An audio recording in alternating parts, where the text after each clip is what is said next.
सत्संगत्वे निस्संगत्वं निस्संगत्वे निर्मोहत्वं निर्मोहत्वे निश्चलतत्वं निश्चलतत्वे जीवन्मुक्तिः पुनरपि जननं पुनरपि मरणं पुनरपि जननी जठरे शयनम् इह संसारे बहुदुस्तारे कृपया पारे पाहि मुरा। श्री गुरुभ्यो नमः। अद्वैत परिशुद्धि यज्ञादेयर विविदिषा साधनत्वोपपादனம் அப்படிங்கிற ஒரு 6வது பிரகரணம். இதோடைய விஷயம் என்னங்கிறத முதல்ல சொல்லிவிடுறேன். பிருஹதாரண்யக உபனிஷத்துல வரும் ஒரு வாக்கியம், தமேதம் வேதானுவச்சனேன பிராமணாः விவிதிஷந்தி யஜ்ஞேன தானேன தபசா நாசகேன அப்படின்னு ஒரு வாக்கியம். இங்க அந்த ஆத்மஸ்வரூபத்தை தெரிஞ்சுக்கணுங்கிறதுக்காக அந்த மூக்ஷுகள்லாம் என்ன பண்றாளாம், அதுக்காகவே யஜ்ஞத்தெல்லாம் அனுஷ்டானம் பண்றாளாம், தான அனுஷ்டானம் பண்றாளாம், அதாவது சகல தர்ம காரியங்களையும் அனுஷ்டானம் பண்றா அப்படின்னு சொல்லப்பட்டிருக்கு. இப்ப இந்த யஜ்ஞ தானாதிகள் அனுஷ்டானம் பண்ணினால் அது என்ன பலத்தை கொடுக்கும்? ஞானத்தை கொடுக்குமா, இல்ல ஞானத்துல ஒரு ஆசையை கொடுக்குமா, ஞானம் வேணுங்கிற ஆசையை கொடுக்குமான்னு 2 மதம் இருக்கு. ஞானத்துக்கு வேதனம்னு பேரு. ஞானேச்சாவ ஜிக்ஞாசா அல்லது விவிதிஷா அப்படின்னு சொல்றது. இப்ப இவன் யஜ்ஞாதி அனுஷ்டானம் பண்றது இவனுக்கு அந்த ஞானத்துல ஒரு இச்சையை கொடுக்கும் அப்படின்னு வச்சுக்கணுமா, இல்ல ஞானத்துக்கு அது சாதனமாகும்னு சொல்லணுமான்னு விசாரம். நம்ம வேதாந்தத்துல இந்த விஷயத்துல 2 சித்தாந்தம் வெவ்வேறு கிரந்தக்காரால் பண்ணியிருக்கா. விவரண பிரஸ்தானத்துல பார்த்தோமானால் இதெல்லாம் இந்த யஜ்ஞாதி அனுஷ்டானங்கிறது சித்தசுத்தி துவாரா ஆத்ம தத்துவ ஞானம் வரத்துக்கே உபயோகப்படக்கூடியது. ஆத்ம தத்துவ ஞானத்துக்கு தூரத்துல இருந்து உபகாரம் பண்ணக்கூடியது, அதனால சாதனம்னு சொல்லலாம்னு அவர் சொல்றார்.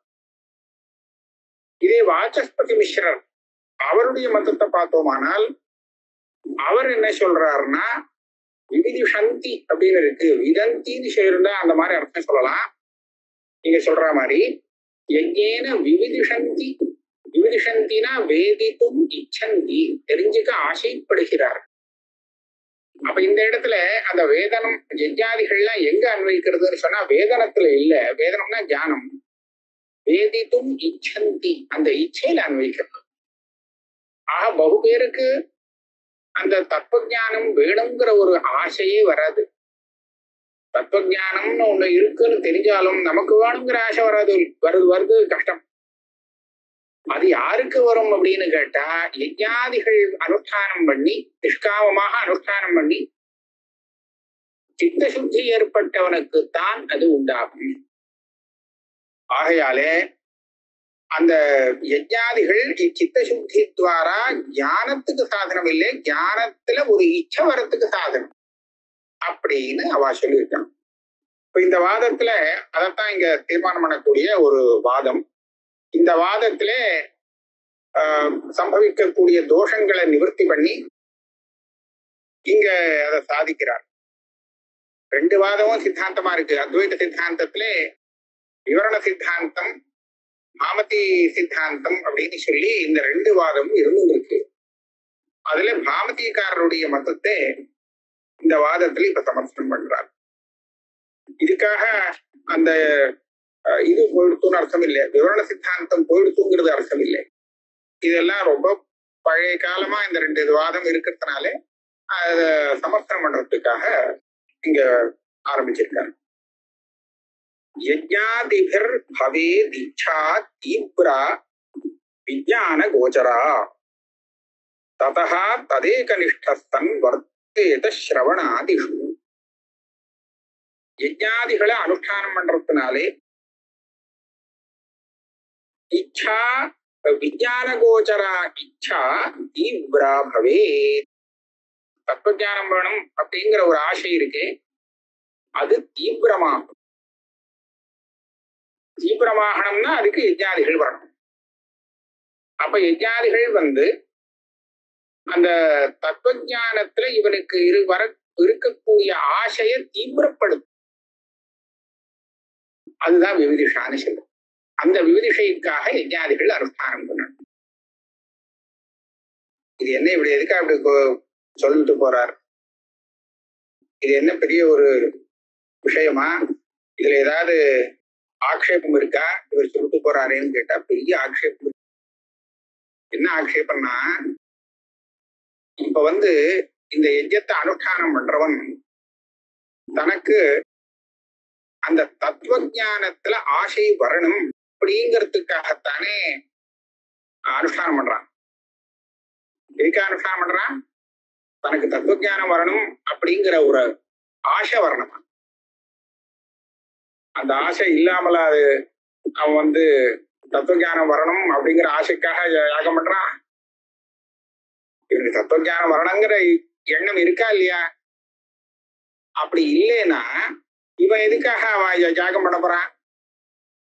ஆக தத்துவஞானத்துல இச்சை வரணும் அப்படின்னு ஒரு ஆசை ஒருத்தனுக்கு இருக்குன்னு சொன்னால் அவனுக்கு ஏற்கனவே அந்த ஆசை இருக்குன்னு அர்த்தம்.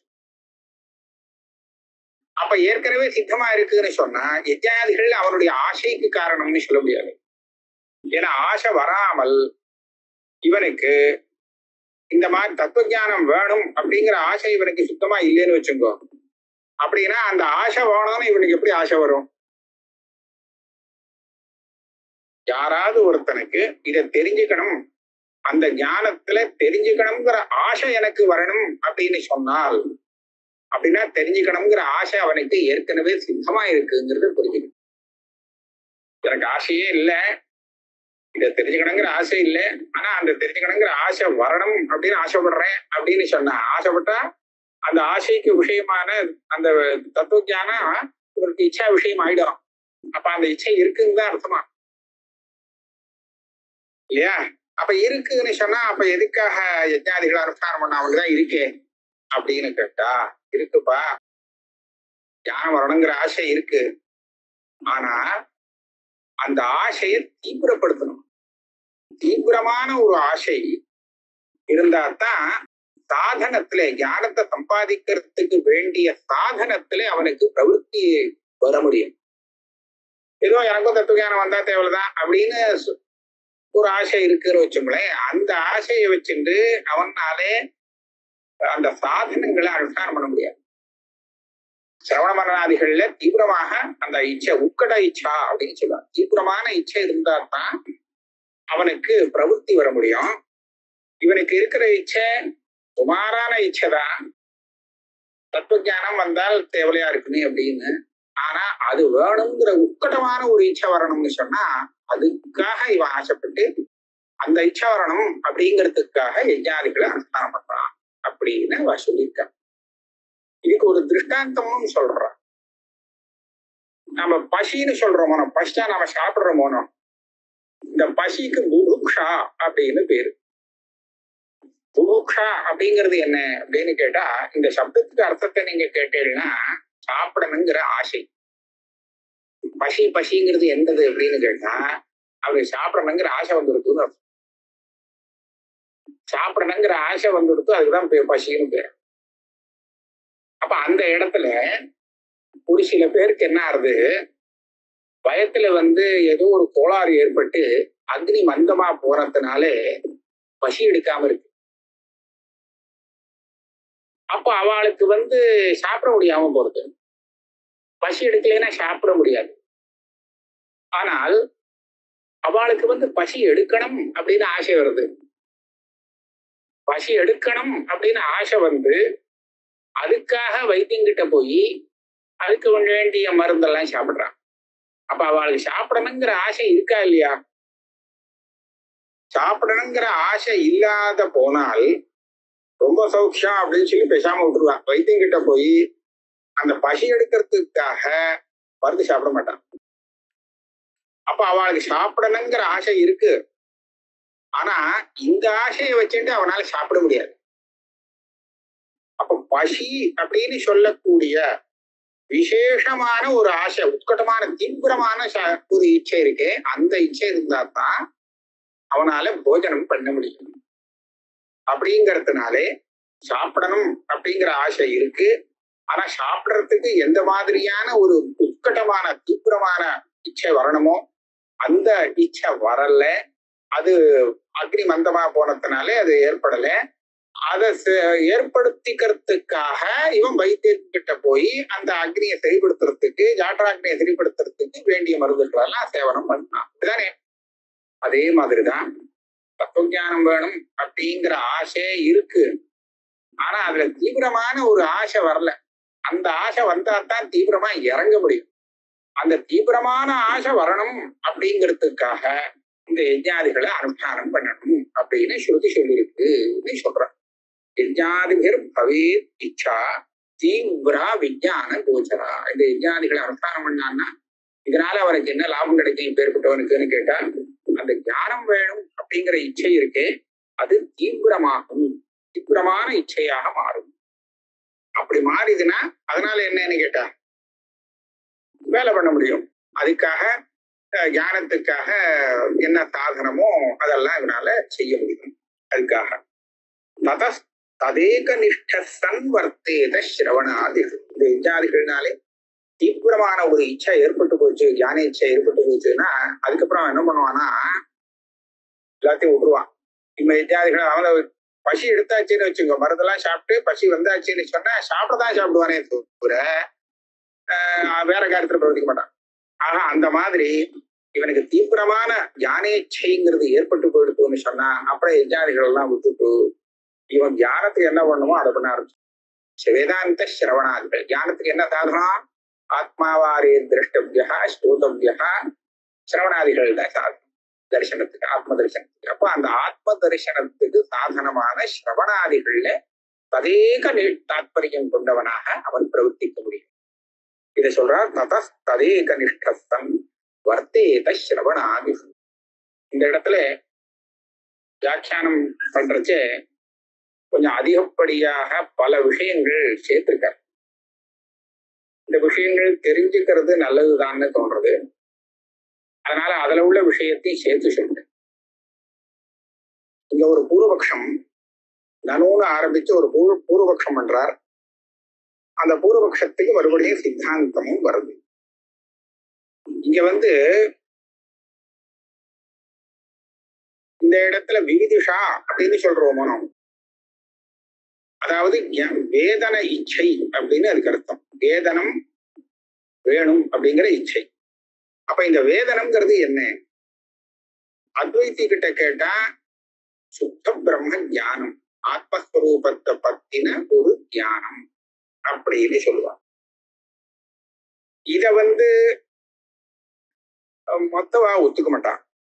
அவ என்ன சொல்லுவா, மத்தவானா மத்த மத்தக்காரா, இது உபாசனாத்மகமான ஞானம், பரமாத்மாவை பத்தின உபாசனம், அதுதான் அந்த வேதனம்னு சொல்லப்படுறது அப்படின்னு சொல்ல. சரி, இது எப்படி உங்களுக்கு தெரியறது அப்படின்னு கேட்டா சாதாரணமா கேட்பாளோ இல்லையோ, இதுக்கு பிரமாணம் என்ன? அங்க வாக்கியத்திலே யஜ்ஞேன தானேன தபசா நாசக்கேன விவிதிஷந்தின்னு தான் இருக்கு.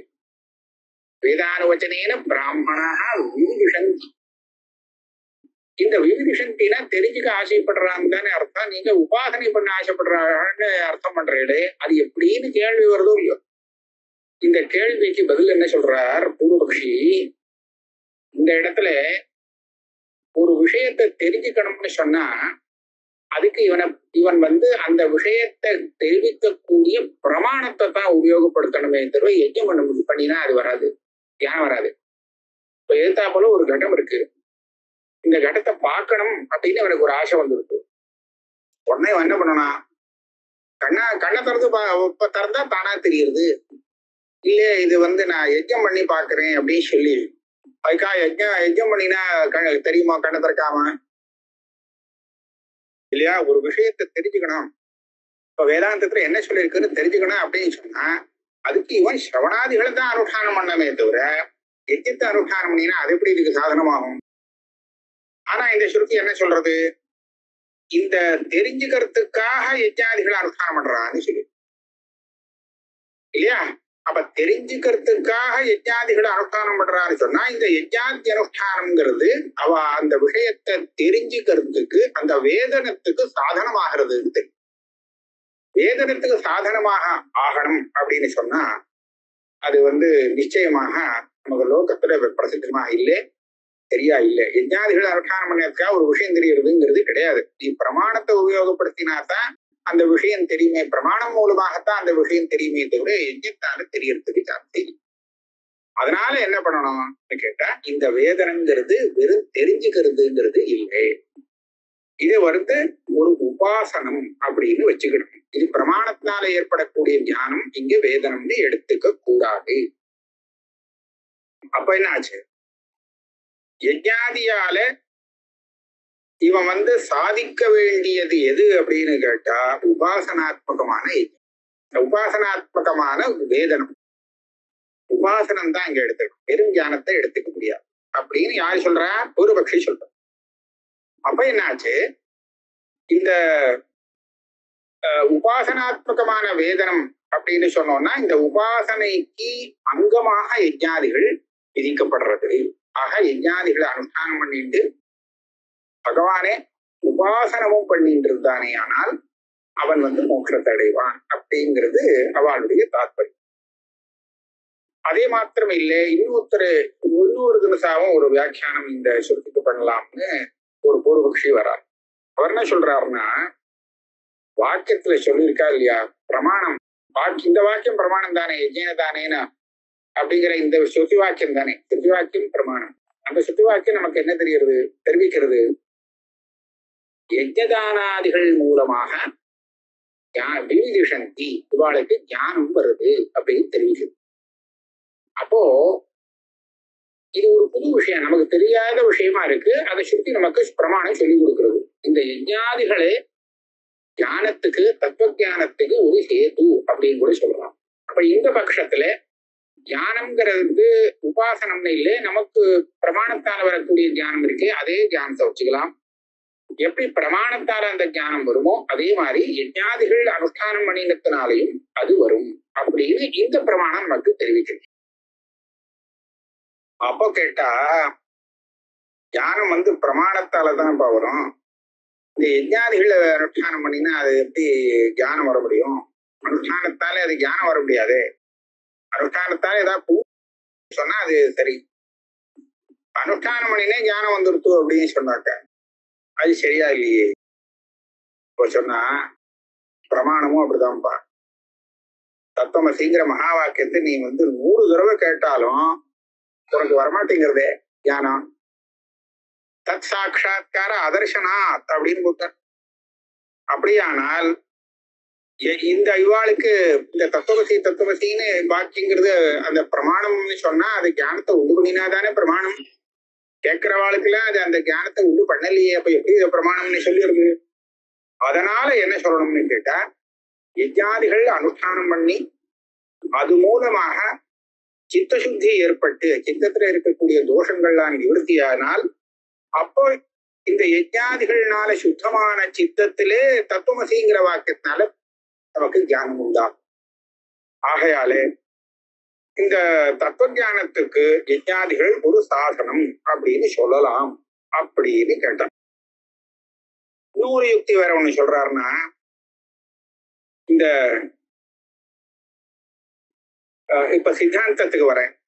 சித்தாந்தி சொல்றார். சித்தாந்தி என்ன சொல்றார்? வேதனத்துக்கு சாதனம்னு யஜ்ஞாதிகளை சொல்ல வேண்டாம், விவிதிஷந்தி அப்படின்னு இருக்கு வாக்கியம்.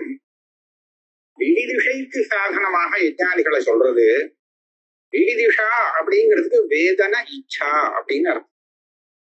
அந்த தத்துவ ஞானம் வேணும் வரணும் அப்படிங்கிற இச்சை, அந்த இச்சைக்கு தான் சாதனம் யஜ்ஞம் அப்படின்னு வாக்கியத்துல தெரியுது. அப்போ ஒரு உதாரணம் சொல்லுவா. யாரு வேதனத்துக்கே இது பரம்பரையா சாதனம் அப்படின்னு சொல்றவாளை ஒரு இதை சொல்லுவார். இதே மாதிரி லௌகிகமான ஒரு பிரயோகத்துல பார்ப்போம். அஸ்வேன ஜிகமிஷத் அப்படின்னு ஒரு வாக்கியம். அஸ்வேன ஜிகமிஷத்தி அப்படின்னு சொன்னா, இவன் எங்கேயோ ஒரு ஊருக்கு போனோம், காசிக்கு போனோம்னு வச்சுக்கோங்களேன். எப்படி போகணும்? போகிறதுக்கு சாதனங்கள் பலது இருக்கலாம். இப்போ கார்ல போகலாம், ட்ரெயின்ல போகலாம், பிளைட்ல போகலாம், இல்ல குதிரையில ஏறி போறான். ஆனா இந்த ஆள் என்ன நினைக்கிறான்னா, அஸ்வேன காசியும் திகமிஷத், குதிரையில ஏறி போனோம்னு ஆசைப்படுறான். அப்ப குதிரைங்கிறது ஜிகமிஷதி அப்படிங்கிற வாக்கியத்துல அஸ்வேன அப்படிங்கிற இந்த அஸ்வமானது கரணம். எதுக்கு கரணம்?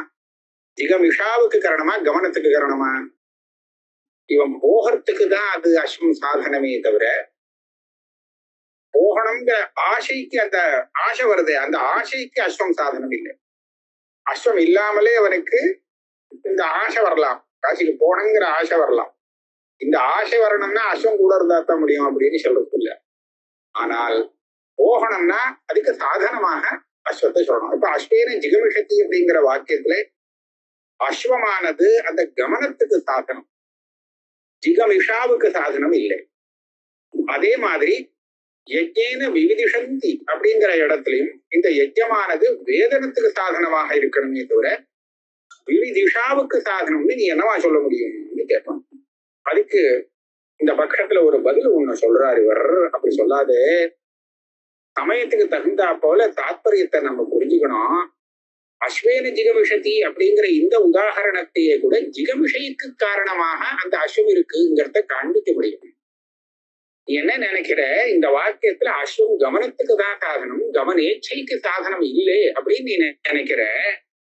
ஆனா கவனேச்சாவுக்கும் அது ஒரு சாதனம் அப்படின்னு நாம சொல்ல முடியும். எப்படி அப்படின்னு கேட்டோம். யாரோ ஒருத்தன் ஒரு ராஜாவான், அவனுக்கு கர்த்தித ஹஸ்தபாதகா, கை கால் யுத்தத்துல அவனுக்கு கை காலெல்லாம் படுத்து உயிர் மாத்திரம் இருக்கு.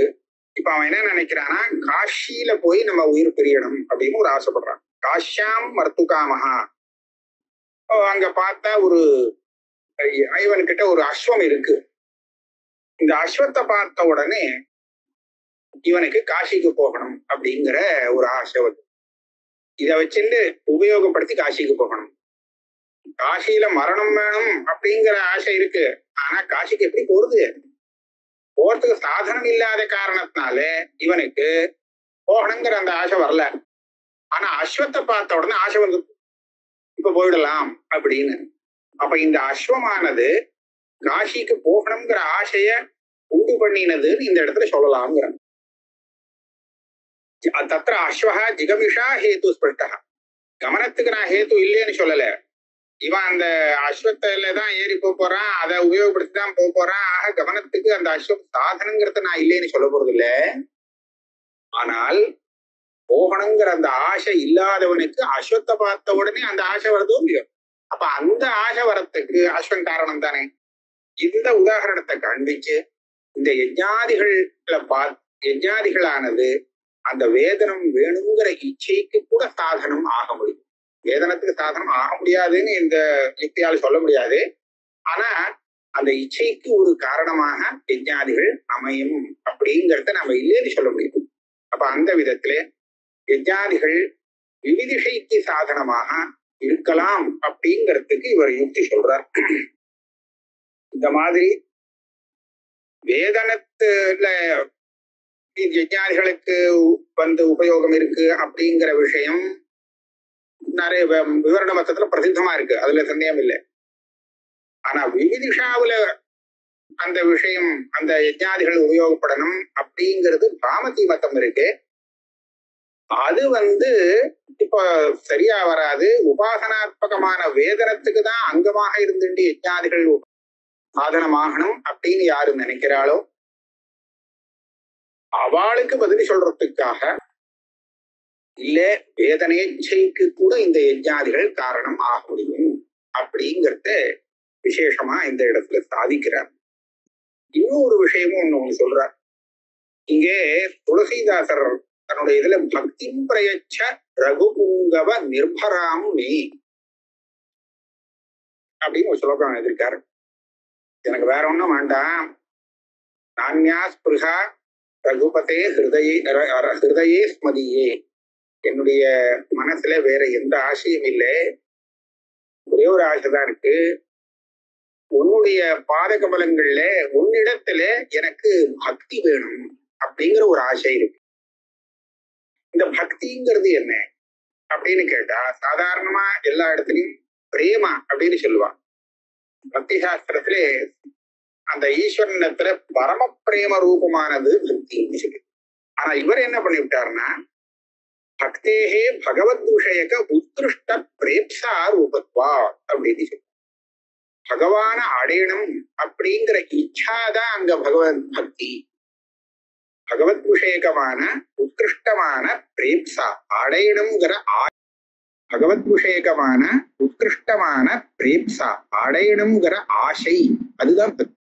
பகவான அடையணும் அப்படிங்கிற ஆசை தானே பக்தியை தவிர பகவானிடத்துல ரொம்ப பிரீத்தி இருக்குன்னு சொன்னா அது வேற. பிரேப்சா அங்கே இச்சா ரூபமா சொன்னோம். அப்ப துளசிதாசர் என்ன கேட்கிறாருங்க, இப்படி வச்சுட்டோமானால் எனக்கு அந்த ஆசையை கொடு அப்படின்னு கேட்கிறார். அப்ப அந்த ஆசை வேணுங்கிற ஆசை அவருக்கு இருக்கு இல்லையா? பகவான அடையணுங்கிற ஆசைய என் மனசுல நீ கொடு அப்படின்னு கேட்டாருன்னா அந்த ஆசை வேணுங்கிற ஆசை தானே அது. ஆக ஆசை விஷயகமான ஆசைக்கு உதாரணமாக இதை எடுத்துக்கலாம். அந்த பிரீத்தி அப்படின்னு சொல்றத இவர் கொஞ்சம் கண்டிக்கிறார். அதாவது பிரீத்தியை தான் பக்தின்னு சொல்லுவா. அந்த அதை இல்ல இந்த இடத்துல எடுத்துக்கப்படாது. பிரீத்தி ரூபோ ஞான விசேஷோ பக்தி ரீதி வியாக்கியானம் அனுபாதேயம் சர்வத்திரைவ அப்படின்னு இவர் கொண்டு போறார். ஏவம் வித வியாக்கியான சம்பவேன ஞான விஜாத்தீயாயாக இச்சாயாக சர்வதந்திர சித்தாயாக பங்காபத்தே. ஞான விசேஷம் அந்த பிரீத்தி அப்படின்னு எல்லாத்தையும் சொன்னால் இச்சாதிகள்லாம் கூட ஞான விசேஷம் அப்படின்னு சொல்லும்படியா ஆயிடும். இது பரமதத்தை வச்சுட்டு பேசுறார் அவர். ஆக இச்சைங்கிறது ஞானத்தை காட்டிலும் வித்தியாசமான மனோவிருத்தி அப்படிங்கிறது இல்லைன்னு ஆயிடும். அதனால இச்சைக்கும் ஒரு கௌரவத்தை கொடுத்து இந்த யஜ்ஞேன தானேன விவிதிஷந்தி அப்படிங்கிற இடத்துல யஜ்ஞதானாதி தர்மானுஷ்டானமானது இவனுக்கு அந்த இச்சை வருவதற்கே ஒரு சாதனமாக காரணமாக இருக்கு அப்படின்னு சொன்னால் இதுதான் விவிதிஷா சாதனத்துவம் அப்படின்னு சொல்லப்படுறது. அந்த விவிதிஷா சாதனத்துவவாதம் சரிதான் அப்படிங்கிறத சமர்த்தனம் பண்ணியிருக்கார் இந்த ஸ்லோகத்துல. இந்த ஒரு ஸ்லோகம் தான் இன்னைக்கு இதுல நிறைய விஷயங்கள் இருந்ததுனால ஒரு ஸ்லோகம் தான்